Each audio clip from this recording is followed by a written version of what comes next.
Bax, Sabah rəhbərliyi son illər Azərbaycanda belə deyək də çox örnək alına biləcək işlər görürlər, akademiyalar qururlar, kluba belə keyfiyyətli əcnəbi legionerlər dəvət olunur, məşqçilər dəvət olunur.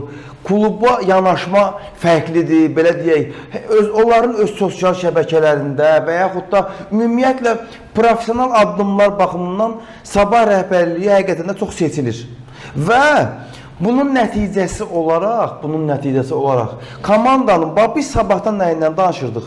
Sabahın necə rəngarəng futbol oynadığından, çempionata rəng qatdığından, çempionluq uğrunda son illərdə bəlkə də Sabah qədər, belə deyək də, bu çempionluq üçün bu qədər şanslı olan komanda demək olar ki, son 3-4 ildə görməmişik. Həqiqətən də layiqli futbolu ilə, öz klubun belə deyək də, atdığı addımlarla Sabah ətrafında çox pozitiv bir belə deyək də görüntü var idi. Yəni bu epizoddan sonra, yəni istər-istəməz artıq insanların fikrinə bir şübhə. Başqa şübhələr belə deyək də yaranmağa məcbur olunacaq. Yəni sözün açığı Sabahın belə qələbəyə ehtiyacı yoxdur. Sabah hətta bu günləri eləsə belə Sabahın çempionluq şansları çox böyükdür. Çünki Sabahın oynadığı futbol bu dəqiqə Azərbaycanda mən sizə deyim ki, mənim gözümdə hətta bəzi oyunlarda Qarabağdan belə daha yaxşı futbol nümayiş etdirirlər.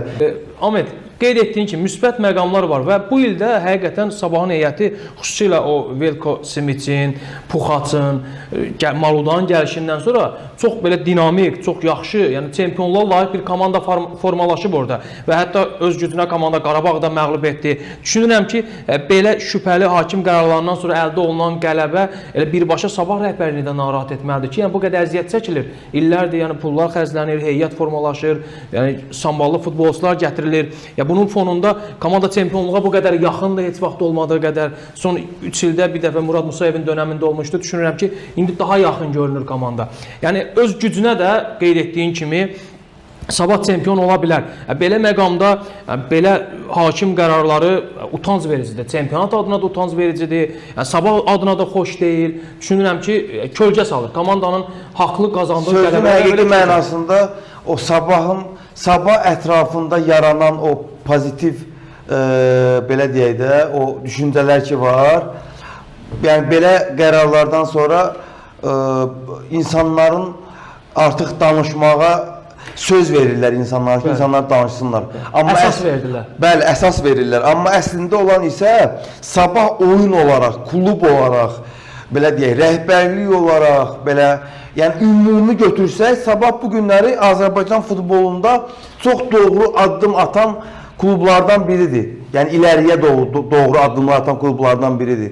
Və məsəl üçün əvvəllər deyirdi ki, futbolçular məsəl üçün Neftçidən, Qəbələdən, Qarabağdan belə yetişirdisə, hal-hazırda bəlkə son 4-5 ildir ən çox futbolçu demək olar ki, Azərbaycan futboluna qazandıran elə Sabahdır.